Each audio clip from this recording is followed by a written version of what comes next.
going to be planting for my fall planting. We give them a little bit more water. I'm going to replant them into a different thing, but I like this peat pot thing. I think they get started really well in there. I'm going to give them some water right now. A lot of people don't realize that they can plant in the fall.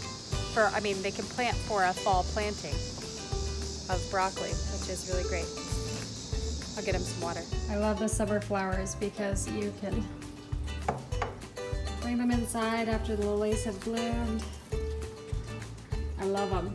A tip cutting these sunflowers is taking a bit of hot water, like to scorch the bottom of the stem, and then an inch of the stem, and then they won't be floppy. Sometimes they get really floppy, and I don't know what it does to it, but it helps the stems not become floppy on the sunflowers. So I do that, and the zinnias are looking pretty too. So I'm gonna feed my bunnies in a second, but I'm going to use a bunch of this. This is my least tended area in my garden. It looks horrible. So let me show you. This is cauliflower, and it is going to be a purple graffiti cauliflower. And I've got kale right here. I did have a large batch, well, arugula is still there. I did have a huge batch of spinach right there that gave me so much spinach, it's still in my freezer, there's so much of it. There's not a ton back here, although I could have planted some, but there is the cauliflower plants that need rescued. They need a little more light to perform well. Also, they've been bit up quite a bit, so hopefully we can still salvage some. And I have some yarrow, but if you cut back the yarrow, it will rebloom for you. So my plan is to cut that all down and then find out what else is back here. I know I have a tomato plant that was volunteer, and I know I have some more cauliflower plants. So let us do the reveal. It's just that some things just don't get done that you want to get done. There's a couple asparagus batches that I want to put salt mixture with Epsom salt on, so it'll kill the weeds, and it will fertilize the asparagus. So I'd like to do that, but first I want to tell you about Nayeli's neurology appointment. So my daughter we were told that my daughter had luekodystrophy, a demyelinating disorder, genetic, and that she would die, could be 3 or 4 years. So the neurologist is not thinking that anymore. He's thinking more along the lines of possibly an allergy, but it has never shown up in this way. Gluten allergy has never shown up in the way of the demyelinization throughout the whole brain. Or ADEM, which is a quick demyelinization of the brain by a vaccine, a virus, it could be bacteria, or it could be unknown triggers. The way that she was digressing was up and down with a digression. It was like, brum, brum, brum, brum, brum, brum, brum. So it makes me feel like it was an exposure, because when I talked to a doctor, they were like, oh, it sounds like she's being poisoned every day. A coworker's husband of my husband said, no, it sounds like she's being poisoned every day. And I feel like that was actually the gluten poisoning her. And I don't know, maybe there was a virus and it was kind of, but I don't think it would like go boom, boom, boom. I don't know.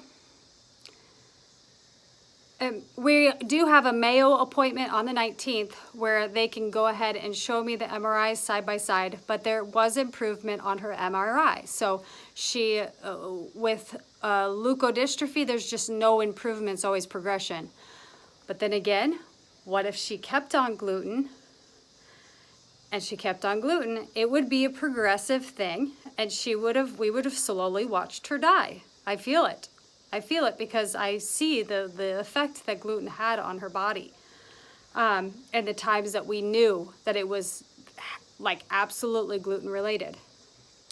So if it is just the virus and gluten accentuating these things in her body, then we will slowly, then we would, you know, slowly see her recover.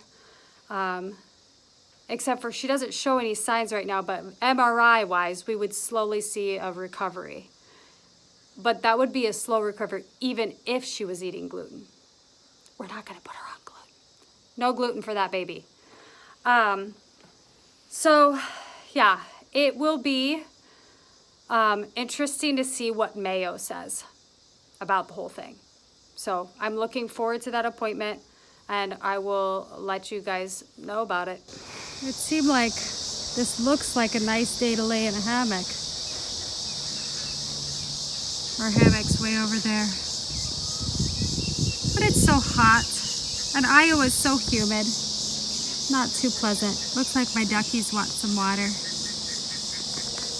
I'll give them some water. There's our buck. He's gonna get some of the weeds too. Oh, hi baby. Do you want to give some water to those duckies? Yeah. Okay. Oh yeah, they need more water. They need more water. They're happy piggies.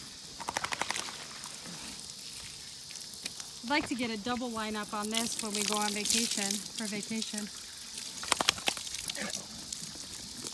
What do you think about that?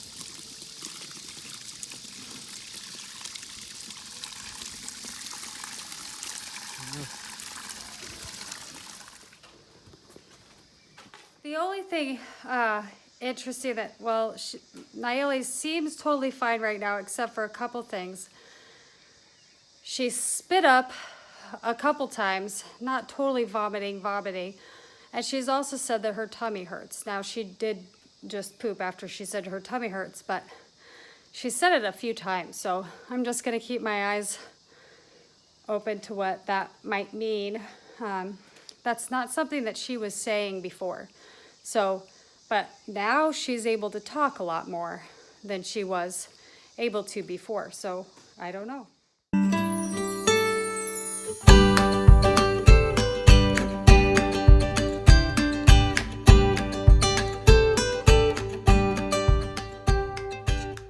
Well, the line in my trimmer, it got exhausted or something. I don't know, it broke off, whatever. Derek's gonna fix that while I go get some sulfur. I am trying to get a patch of blueberries going. I'm nervous about it because we have sandy soil, and that will not be, it's very hard to get the nutrients right for the blueberries. And although I've seen this one guy, he was Paul Gauchi, which does Back to Eating Gardening. He has been able to grow blueberries in non-acidic soil, or he thinks that that soil is specifically not acidic, definitely not the recommended value. And he thinks it's because of how it works with the soil, the degraded material on top, and that it's just really good stuff. So I have no idea, but I have to encourage my soil a little bit because it's more alkaline here. It's more alkaline than his soil would be at his place. So to get it kick started, I'm going to put some of this down. Here, duckies. Come here. Come here.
ready.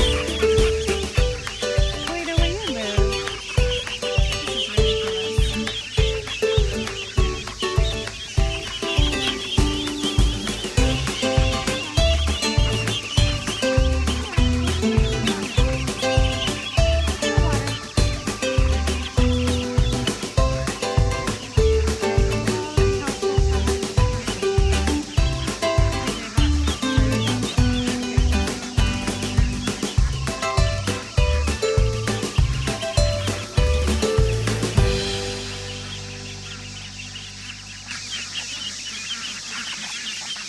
There we go.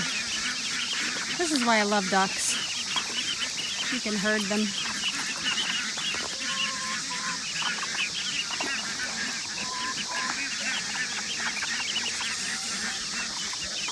And that old one doesn't even belong here. There we go. He fixed my thingy-mo-bob. Now he's gonna spread that cow manure from the spring out onto the square patch that I put that sulfur bentonite down on.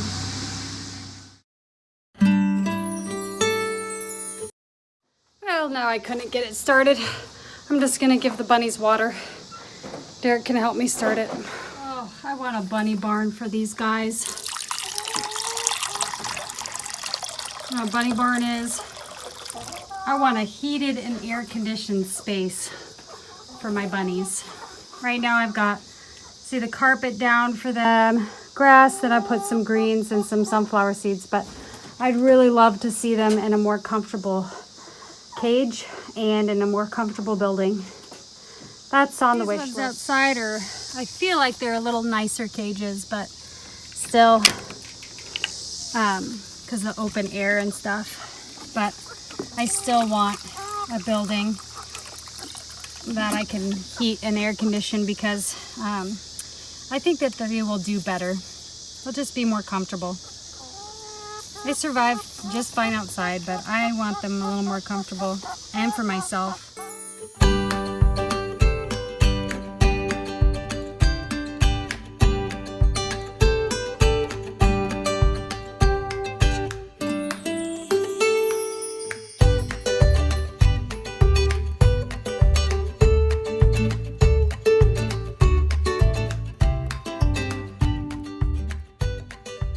That didn't go as planned. The trimmer blade kept on like breaking off, and the weeds are so thick around, and I was going slow, but it just wasn't working. And my precious baby woke up from her nap, and so we decided we're just gonna pull them, and I pulled a lot of them, but I think it's gonna have to wait until tomorrow because it's just too hard to do it right now. Maybe a little later tonight, we'll see. You have wild crats? Wild crats? You wanna watch a little cartoony? We might put on a little cartoony for you. I like wild crats.